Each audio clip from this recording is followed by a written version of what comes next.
قرآن مجید میں ان ناموں کو اس طرح بیان کیا گیا ہے کہ هو اللہ الذی لا الہ الا هو الملک القدوس السلام المؤمن المحیمن العزیز الجبار المتکبر سبحان اللہ عما یشرکون. وہ اللہ ہی ہے جس کے علاوہ کوئی معبود نہیں ہے. یہ لفظ ہمارے بھائیوں کو سمجھنا بہت ضروری ہے کہ دنیا میں عبادت، کسی کو ماننا، کسی سے کچھ مانگنا، کسی کے سامنے سر جھکانا، وہ صرف اللہ کے لیے ہے. یہ اللہ نے اپنے لیے مخصوص کر دیا ہے. تو آپ کوئی ایسا کام مت کیجئے عبادت کا جو کہ صرف اللہ کے لیے مخصوص ہے. اگر آپ نے کوئی ایسا کام کیا جو عبادت میں آپ اللہ کے لیے کرتے ہیں تو آپ اس کے ساتھ کسی کو شریک کرتے ہیں اور اسی کو شرک کہتے ہیں. تو کبھی مت کیجئے گا سر، کوئی کتنا بھی بڑا ہو. یہ صفت اللہ نے اپنے لیے خاص کر رکھی ہے. اللہ کے سوا کوئی کسی سے کچھ مانگ ہی نہیں سکتا ہے، کسی کی عبادت کر ہی نہیں سکتا ہے. اچھا، یہ صفت کے علاوہ قرآن مجید میں بھی بار بار واضح طور پر بیان کر دیا گیا ہے. ہاں، یہ کیونکہ یہ آپ کو پہلی بار جو کلمہ میں پڑھایا گیا اس میں بھی کیا ہے، لا الہ الا اللہ محمد رسول اللہ. کہ دنیا میں اس پورے آپ کی زندگی میں کوئی عبادت کے لائق ہے ہی نہیں. کوئی بادشاہ ہو، کوئی بھی کیسا بھی ہو، پیغمبر ہو، رسول ہو، کچھ بھی ہو، وہ عبادت کے لائق ہے ہی نہیں، صرف اللہ. یہ مخصوص ہے اللہ کے لیے. اور اگر کسی نے بھول سے کسی سے مانگ لیا، کسی کے در بارگاہ میں جا کر کچھ مانگ لیا، تو اس نے اس کام میں، عبادت کے ڈپارٹمنٹ میں اس کو اللہ کا شریک کر دیا سر. تو پھر اللہ نہیں بخشے گا سر. ارے اللہ تو کیا، اس کے فرشتے نہیں بخشیں گے، وہ پورے جلال میں آ جاتے ہیں اس وقت. اس لیے انسان اپنے آپ کو تباہی سے اگر بچانا چاہتا ہے تو کبھی بھی وہ اللہ کی عبادت میں کسی کو شامل نہ کرے.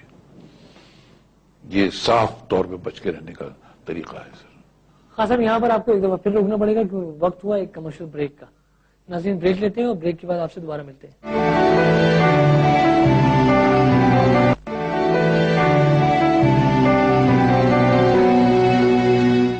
Welcome back. جی قادر خان صاحب. تو وہ اللہ ہی ہے جس کا کوئی معبود نہیں ہے، وہ بادشاہ ہے، وہ ہر عیب سے پاک ہے. عیب میں نے بتا دیا تھا آپ کو. وہ سلامتی ہے، سراسر سلامتی ہے. اگر امن ہے تو اسی کے پاس ہے، اور اس کے باہر جو ہے کہیں امن نہیں ہے. اور اس کی ضرورت بھی ہے سب مسلمانوں کو، بہت سخت ضرورت ہے.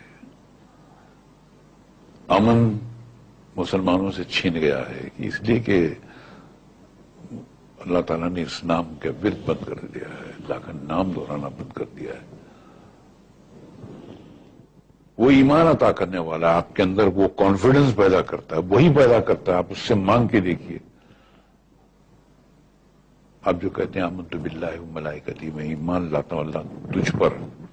میں ایمان لاتا ہوں کیا مطلب؟ میں یہ سوچتے ہوئے تجھ سے کہتا ہوں کہ تو میرے سامنے ہے، اور ایسے کہنا چاہیے جیسے اللہ تعالیٰ دکھائی دے رہا ہو. اتنی کانفیڈنس کے ساتھ کہنا چاہیے. بہرحال وہ نگہبان ہے، وہی نگہبان ہے، وہ طاقت والا ہے. طاقت جو اسی کی ہے، لفظ طاقت اسی کے لیے بنا ہے. وہ جبار ہے. نو جبار کیا ہے؟ جبر کرنے والا نہیں، ظالموں پر جبر کرنے والا. جو دنیا میں ظلم کرتے ہیں ان پہ جبر کرتا ہے، ان کو پکڑ کے رکھتا ہے. لیکن کبھی وہ اللہ تعالیٰ سے مانگنا چاہیے کہ پروردگار تیرا نام جبار ہے. جبار کے ہوتے ہوئے ایک آرڈنری سا آدمی مجھ پہ جبر کرتا ہے. پھر دیکھیے کیا اللہ تعالیٰ اس کا اثر کرتا ہے. مگر وہ مانگنے کا طریقہ بھی چاہیے. وہ مانگنے کا طریقہ کیا ہے؟ دل، سچائی. آپ جب سچ بولیں گے تو آپ کی آنکھیں بھیگ جائیں گی سر.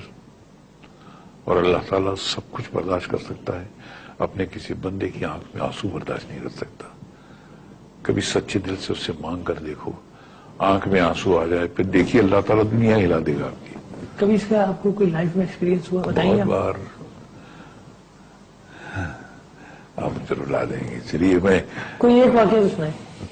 کل میں نے اپنی والدہ کے بارے میں بتایا، اس نے جب کہا تو پڑھ، کیا تھا؟ حضور صلی اللہ علیہ وسلم کو جو پہلی بار جبریل علیہ السلام نے آ کے غار حرا میں کہا اقرا، پڑھ، اس نے کہا مجھے پڑھنا نہیں آتا. جبریل علیہ السلام نے سب کھینچ دیا، آپ کو کیسے نہیں آتا ہے؟ کہا اقرا، پڑھ. آپ نے پھر کہا میں پڑھا لکھا نہیں، مجھے پڑھنا نہیں آتا. جبریل نے پھر آپ کو ایسا دمایا کس کے، آپ نے کہا میری روح فنا ہو جاتی. 3 بار ایسے کیا، چوتھی بار آپ نے کہا اچھا کیا پڑھنا ہے؟